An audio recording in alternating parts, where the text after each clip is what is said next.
Welcome to NISA Educare. We at NISA have got one-stop solution for your every problem related to your academics.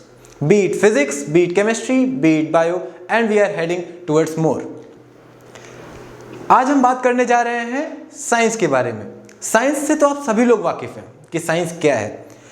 तो अगर आप हमारे नए subscriber हैं तो आपको हमारे पुराने वीडियोस देखने चाहिए जिसमें हमारे आरपी सिंह सर ने साइंस को अच्छे से डिफाइन किया था। हम स्टार्ट करते हैं। साइंस दो तरह से डिवाइड हो रही है, लिविंग साइंस और non living science.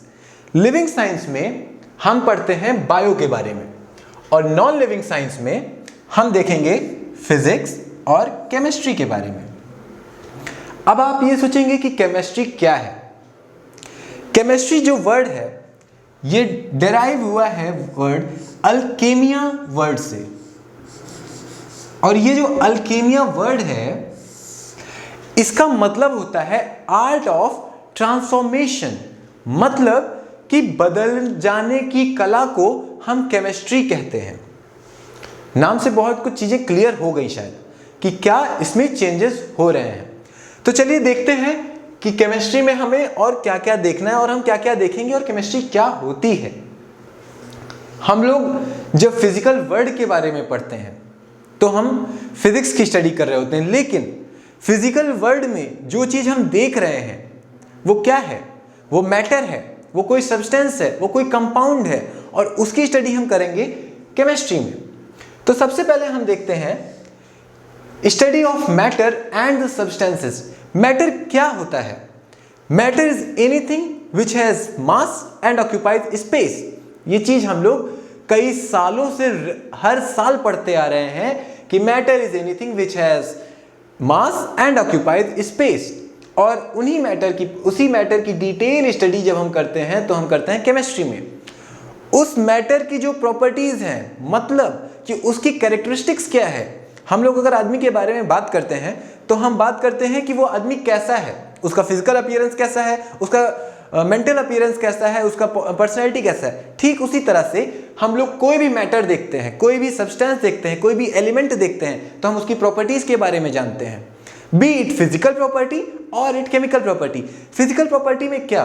Physical property में कि वो सोनरस है कि नहीं है, मतलब कि अगर हम उस पर मार रहे हैं तो स्टनिंग आवाज कान में आ रही है कि नहीं, वो मारने पर मैलिएबल है कि डक्टाइल है, ये उसकी फिजिकल प्रॉपर्टीज है। उसकी केमिकल प्रॉपर्टीज का मतलब कि वो क्या रिएक्शन शो कर रहा है दूसरे एलिमेंट के साथ रिएक्ट करने पर, चाहे वो मेटल हो चाहे वो नॉन मेटल हो। चाहे हम Zn+O2 करें और ZnO बना दें, या फिर हम Na+Cl करें और NaCl बना दें। बताने की बात नहीं है, ये बचपन से आप पढ़ते आ रहे हैं कि सोडियम मेटल है, क्लोरीन नॉन मेटल है, मेटल नॉन मेटल, एसिड है, सॉल्ट है, ये सॉल्ट बनाएगा। मेटल नॉन मेटल मिलके सॉल्ट बनाता है। उसके बाद हम उसके बेसिक कंस्टिट्यूएंट्स पे क्वेश्चन करते हैं, फोकस करते हैं। बेसिक कंस्टिट्यूएंट क्या है? Atoms, ions, molecules. मतलब कि कोई भी चीज, कोई भी कंपाउंड, उसके अंदर कौन से एलिमेंट्स मौजूद हैं और वो किस फॉर्म में है। वो एटॉमिक फॉर्म में है, वो आयनिक फॉर्म में है, या वो मॉलिक्यूलर फॉर्म में है। उसकी भी स्टडी हम केमिस्ट्री में करेंगे। उसके बाद हम ये देखेंगे कि ये जो एलिमेंट्स हैं आपस में जब हम इनको केमिकल रिएक्शंस करवा रहे हैं, जैसे कि हमने यहां पे देखा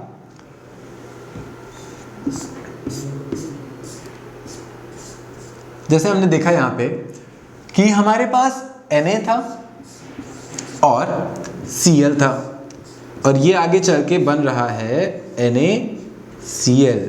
अब आप देखने वाली बात यहां पे ये है कि ये जो Na है ये एक एलिमेंट है, ये जो Cl है ये एक एलिमेंट है, और ये जो कंपाउंड बना रहे हैं वो Na+ और Cl- है। मतलब कि इनके बीच में ये एक बॉन्ड बन रहा है जो कि आयनिक बॉन्ड जिसको कहा जाता है। तो ये बॉन्ड खाली आयनिक ही नहीं है, ये तो एक एग्जांपल है NaCl का। ऐसे ही कई एग्जांपल्स मिलेंगे और आपको कई तरह की बॉन्डिंग मिलेगी, ionic bond, covalent bond, bonding आप देखते जाएंगे। उसी तरह से हम लोग ये केमिस्ट्री में और डिटेल में अभी पढ़ेंगे, जैसे जैसे हम डिटेल में जाते जाएंगे। हम इसके एग्जांपल से फोकस कर सकते हैं।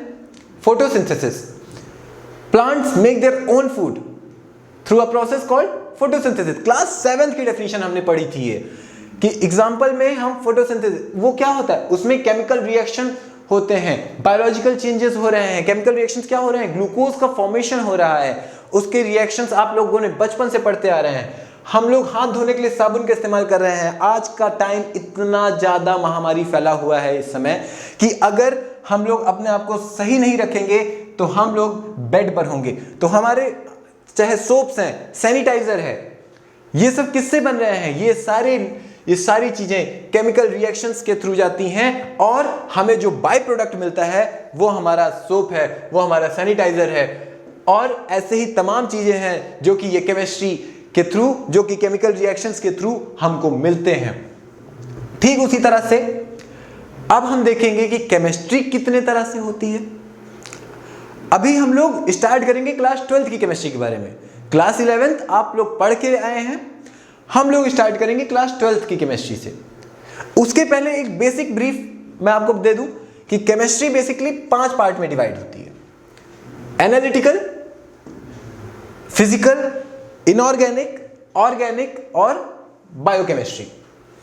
एनालिटिकल केमिस्ट्री में क्या आप देखते हैं, एनालिटिकल केमिस्ट्री में आप देखते हैं जो भी आप एनालिटिकल डेटा, जो भी आप क्वांटिटेटिव मेजर से डेटा निकाल सकते हैं वो आप देखते हैं एनालिटिकल में। क्लास 11th के कुछ चैप्टर्स का नाम आपको रिकॉल हुआ होगा, अभी भी नहीं हुआ है तो मैं आपको बताता हूं। एसिड, बेसिस एंड सॉल्ट आपने पढ़ा है last year. Some basic concept of chemistry, molarity, molality, ये सारी चीजें आपने पढ़ी है लास्ट ईयर। ये सब आता है आपका एनालिटिकल केमिस्ट्री में। फिर आप देखते हैं फिजिकल केमिस्ट्री। फिजिकल केमिस्ट्री में आपको कुछ समझ में आ रहा है वर्ड से, फिजिकल मतलब कि जिसमें फिजिक्स के कॉन्सेप्ट इन्वॉल्व हो रहे हैं, सिंपल सा है, वो सब आता है हमारा फिजिकल केमिस्ट्री में। क्लास 12th में जो उसके चैप्टर्स हैं जो हम उसमें पढ़ेंगे, अभी मैं उसके बारे में और डिटेल दूंगा आपको, उसके लिए निश्चिंत रहना है। तो फिजिकल केमिस्ट्री में जो भी फिजिक्स के लॉ जहां हमारे अप्लाई होंगे तो वो फिजिकल केमिस्ट्री होगा। फिर उसके बाद इनऑर्गेनिक केमिस्ट्री, बहुत बेसिक सी चीज है, आप लोगों ने क्लास 10th में भी थोड़ा सा पढ़ा होगा, फिर क्लास 11th में थोड़ा और पढ़ा होगा, और क्लास 12th में तो आप A to Z सब कुछ पढ़ेंगे, सर्वत्र। तो इनऑर्गेनिक केमिस्ट्री बहुत सिंपल सा डेफिनेशन है, जिन केमिकल रिएक्शंस में जो एलिमेंट्स कार्बन की प्रॉपर्टीज या कार्बन नहीं होते हैं, जिसमें कार्बन का इन्वॉल्वमेंट नहीं होता है, वो आता है इनऑर्गेनिक केमिस्ट्री में। यहां पे अगर आप चैप्टर्स देखेंगे आपको P ब्लॉक मिलेगा, आपको D और F ब्लॉक मिलेगा, आपको कॉम्प्लेक्स मिलेंगे, कॉम्प्लेक्स कंपाउंड्स, ठीक है, ये सब आपका आ जाएगा इनऑर्गेनिक केमिस्ट्री में। फिर आता है आपका ऑर्गेनिक केमिस्ट्री। ऑर्गेनिक केमिस्ट्री में आप क्या पढ़ेंगे, ऑर्गेनिक केमिस्ट्री में A to Z everything of carbon, carbon से रिलेटेड हर एक चीज, कार्बन का कितना इंपॉर्टेंस है वो आप खाली ऑर्गेनिक केमिस्ट्री आप पढ़ के समझ सकते हैं। और अगर आपने इस सेक्शन पे कमांड कर लिया, नो डाउट आपका आने वाले कॉम्पिटिटिव एंट्रेंस एग्जाम जो कि साइंस के आप अभी देंगे, जिसमें आप अभी बैठने जा रहे हैं, जेई हो, नीट हो, बिटसेट हो, कोई भी हो, आप पीछे नहीं हटने वाले हैं। और उसके बाद जो लास्ट सेक्शन हम यहां पढ़ेंगे वो है बायोकेमिस्ट्री। बायोकेमिस्ट्री नाम से आपको पता है, बायो का मतलब होता है, बायो का मतलब क्या होता है, सभी को पता होना चाहिए। बायो का मतलब सिंपल सा है, बायो का मतलब होता है लाइफ। बायो का मतलब है लाइफ, और लाइफ की केमिस्ट्री जब हम पढ़ते हैं तो उसको हम कहते हैं बायोकेमिस्ट्री। ठीक है, अब हम पढ़ते हैं, चलिए देख लेते हैं एक बार कि हमको क्लास 12th में क्या क्या सब्जेक्ट्स पढ़ने हैं, क्या क्या चैप्टर्स देखने हैं और वो किस केमिस्ट्री का पार्ट है। चलिए, मैंने आपको बताया था कि मैं आपको बताऊंगा डिटेल में, परेशान कुछ भी नहीं होना है, एक एक वर्ड कवर किया जाएगा, एक एक चीज कवर होगी और केमिस्ट्री का सारा सॉल्यूशन आपको इस प्लेटफॉर्म पे मिलेगा। आप स्टे ट्यून्ड, सब्सक्राइब करिए इस चैनल को आज ही, अभी। फिर उसके बाद हम देखते हैं हमारे पास जो चैप्टर्स है, हमारे पास सॉलिड स्टेट है, हमारे पास सॉल्यूशंस हैं, हमारे पास इलेक्ट्रोकेमिस्ट्री है, हमारे पास केमिकल काइनेटिक्स भी है, और फिर सरफेस केमिस्ट्री है, general principles and process of isolation of elements. जब हम सारा चैप्टर पढ़ेंगे तब तो हम डिटेल में जाएंगे, लेकिन ये केमिस्ट्री इंटरेस्टिंग क्यों है, वो भी क्लास 12 की सबसे ज्यादा, उसके बारे में आपको बताता हूं। क्योंकि सॉलिड स्टेट, 3 स्टेट होते हैं किसी भी चीज के, solid, liquid, gas. Gaseous state हम लोगों ने क्लास 10th में पढ़ा था। 11th में हमने पढ़ा लिक्विड के बारे में फिजिक्स में, और भी डिटेल में हम पढ़ेंगे लिक्विड के बारे में। फिजिक्स में फ्लूइड मैकेनिक्स हो गया, फ्लूइड का मूवमेंट किस तरह से है, उसमें विस्कोसिटी कितनी है, वो सारी चीजें हम फिजिक्स में डिटेल्ड कवर्ड हैं। फिर उसके बाद आता है सॉल्यूशंस, फिर उसके बाद आता है सॉल्यूशंस है। उसके पहले लिक्विड के बाद क्या आ रहा है, solid state. Solid state by name हमको पता चल रहा है कि सॉलिड की जो भी स्टडी है वो सब हमारे इस चैप्टर में इन्वॉल्व है।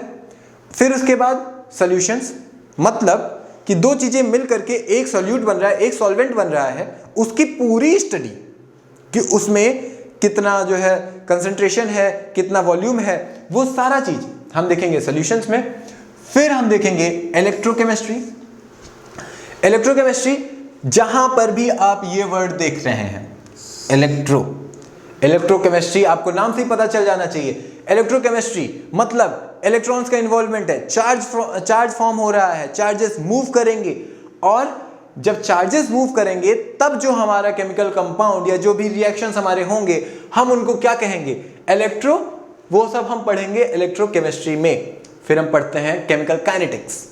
काइनेटिक्स आपने लास्ट ईयर मोशन पढ़ा क्लास फिजिक्स में। फिजिकल केमिस्ट्री है, फिजिक्स से बहुत ज्यादा रिलेटेड, मैंने पहले ही आपको समझा दिया है। तो केमिकल काइनेटिक्स मतलब कि केमिकल्स, आयंस का जो भी मोशन है उसकी स्टडी जब हम करते हैं, मतलब कि rate of reaction, speed, rate of reaction जब हम पढ़ेंगे वो हम किस में पढ़ेंगे, वो हम पढ़ेंगे केमिकल काइनेटिक्स में। उसके बाद हमें पढ़ना है सरफेस केमिस्ट्री। फिर हम पढ़ेंगे general principles and process of isolation of elements, मतलब कि हम कैसे एलिमेंट्स को, मेटल्स को एक्सट्रैक्ट कर पा रहे हैं और एक्सट्रैक्ट करके हम उसको कैसे यूज कर रहे हैं। ये सारा चीज हमारा किस में आता है, general principles and process of isolation of elements. By name it is very clear कि it is isolation of elements. यहां पर हमारा खत्म होता है क्लास 12th का फिजिकल केमिस्ट्री। हमने क्लास 11th में फिजिकल के कुछ चैप्टर्स पढ़े थे, क्लास 12th में हम ये 6 चैप्टर्स पढ़ेंगे फिजिकल केमिस्ट्री के। Physical chemistry is very important. Physical chemistry में आपके डायरेक्ट क्वेश्चंस आते हैं, आप न्यूमेरिकल बनाइए, आपके डायरेक्ट कॉन्सेप्ट बेस्ड क्वेश्चंस आएंगे। न्यूमेरिकल बहुत ज्यादा स्कोरिंग है और मार्क्स इसमें डिडक्ट होने के चांसेस कम हो जाते हैं आप जितना अच्छे से उसको पढ़ते जाते हैं। अगर आप ये सोचिए कि बिना पढ़े हम कैसे मार्क्स ले आएंगे, तो उसका कोई सीक्रेट आज तक कोई नहीं निकाल पाया है। कॉन्सेप्ट आप क्लियर करिए, किताब लेकर के घसने की जरूरत नहीं है। न्यूमेरिकल्स लगाइए, कॉन्सेप्ट क्लियर करिए, डेफिनेशंस पे पकड़ बनाइए, प्रीवियस ईयर क्वेश्चन सॉल्व करिए, मॉक टेस्ट लगाइए।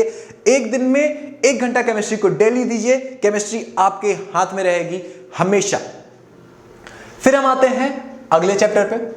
अगले चैप्टर्स जो इन्वॉल्व करते हैं वो है P block elements, D and F block elements, coordination compound. ये 3 चैप्टर आपके इनऑर्गेनिक कंपाउंड, इनऑर्गेनिक केमिस्ट्री में आते हैं।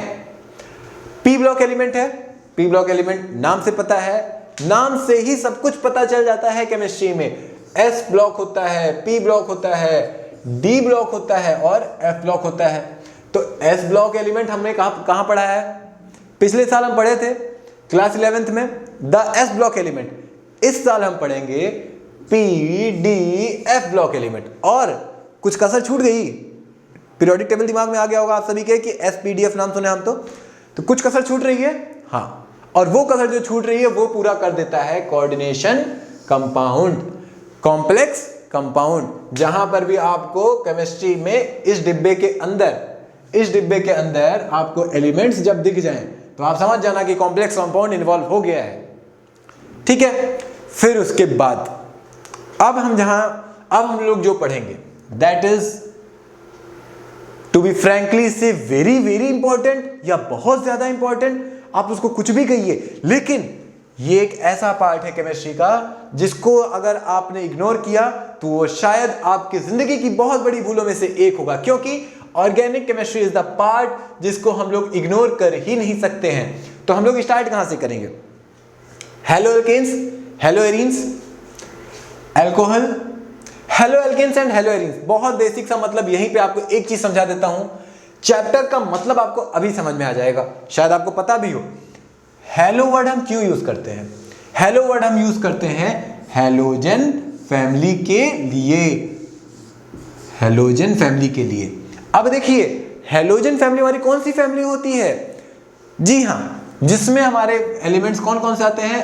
F, Cl, Br, I, ये सारे एलिमेंट्स हमारे इन्वॉल्व होते हैं हेलोजन में। फिर उसके बाद हमारा आ रहा है, फिर हम पढ़ते हैं एल्कोहल्स, फिनॉल्स एंड ईथर्स। ठीक है, एल्कोहल्स, फिनॉल्स एंड ईथर्स।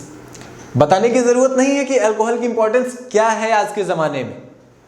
आज के जमाने में जहां जिन स्टेट्स में अल्कोहल बंद भी है वहां भी अल्कोहल बेस्ड प्रोडक्ट यूज हो रहा है। जी हां, सैनिटाइजर आप लोग डेली यूज कर रहे हैं, और आप लोग अगर नहीं कर रहे हैं तो आपको करना चाहिए। फिर उसके बाद हम जो अगले टॉपिक्स पढ़ेंगे, aldehyde, ketones, carboxylic acid, next chapter में पढ़ेंगे।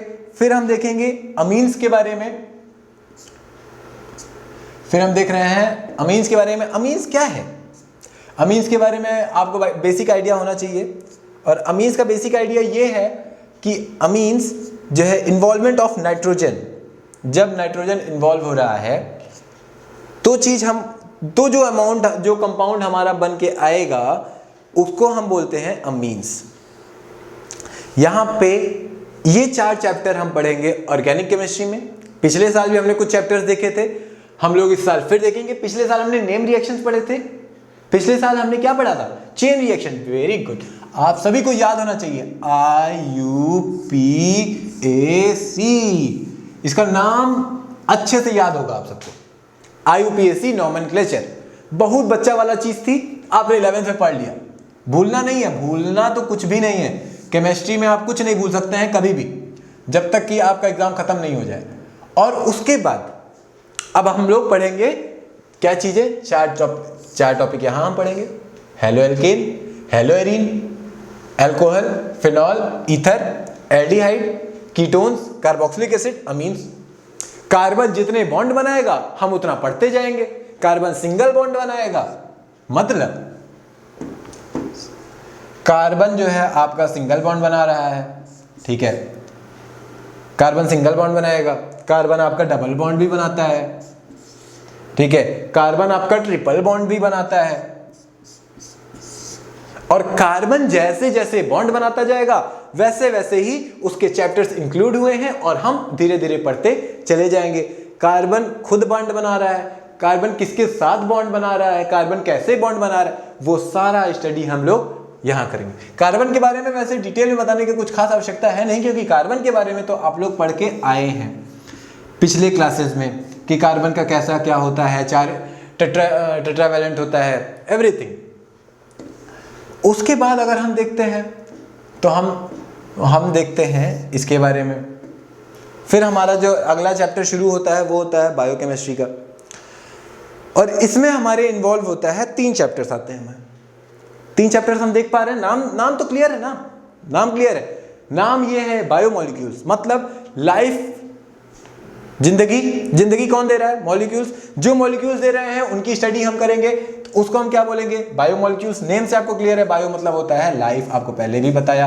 फिर बायोमोलिक्यूल्स देने वाले बायोमोलिक्यूल्स कौन कौन से हो सकते हैं? Very good, starch, glucose,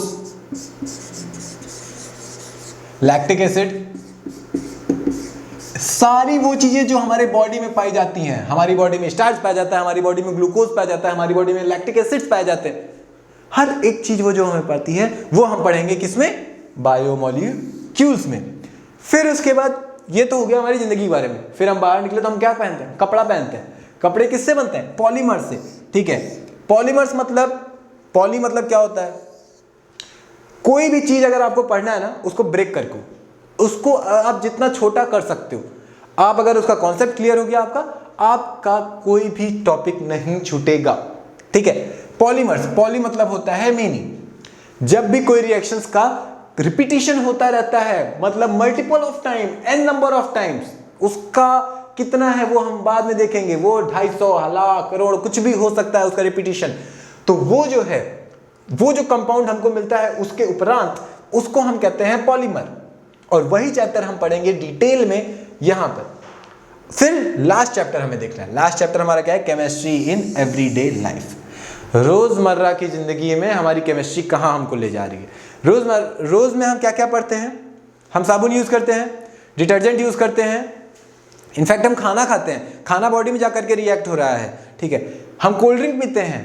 chemistry in everyday life, रोज की लाइफ में हम केमिस्ट्री का कैसे इन्वॉल्व कर रहे हैं वो हम देखेंगे इस चैप्टर में। और यहां पे हमारा क्लास 12th का केमिस्ट्री हो जाता है खत्म।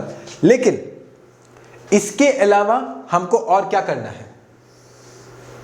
इसके अलावा केमिस्ट्री एक ऐसा इंपॉर्टेंट सब्जेक्ट है, चाहे आपका बोर्ड्स हो, चाहे आप जेई मेंस दे रहे हो, जेई एडवांस दे रहे हो, आप नीट दे रहे हो, आप बिटसेट दे रहे हो, आप जिपमर दे रहे हो, कोई भी पेपर आप दे रहे हैं, आप केमिस्ट्री को इग्नोर कर ही नहीं सकते हैं।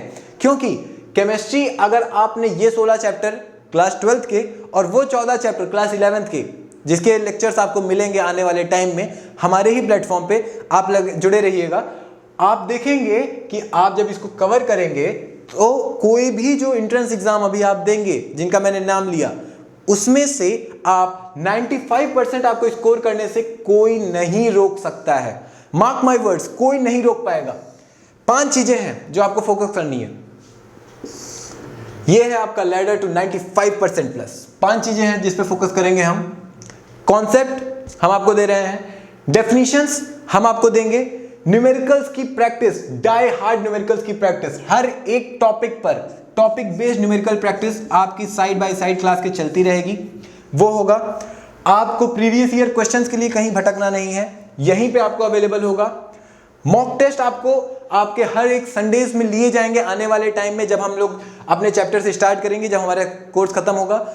और ये सारी चीजों पे अगर आपने कमांड कर लिया, ये 5 चीजें अगर आपने कर ली, केमिस्ट्री में आपके मार्क्स नहीं कटेंगे और आप उनमें से एक होंगे जिन्होंने 95% प्लस केमिस्ट्री में स्कोर किया होगा, चाहे अपने कॉलेज में, अपनी कोचिंग में, अपने घर में। और इस समय लास्ट टाइम है। लास्ट में सिर्फ इतना बोलूंगा मैं कि आप सभी को, टाइम बहुत हार्मफुल चल रहा है, टाइम बहुत डिवास्टेटिंग है, घर पे रहिए, हम लोग आपके लिए हैं यहाँ पे। कोई भी प्रॉब्लम है, कोई भी सोल्यूशन है, लिंक में आपके पास मेल आईडीज रहेंगी, आप उन पे मेल कर सकते हैं, कोई भी दिक्कत है, कोई भी क्वेरी है, और आप हमें फॉलो करिए। And success is at your door for sure. Stay home, stay safe. Thank you.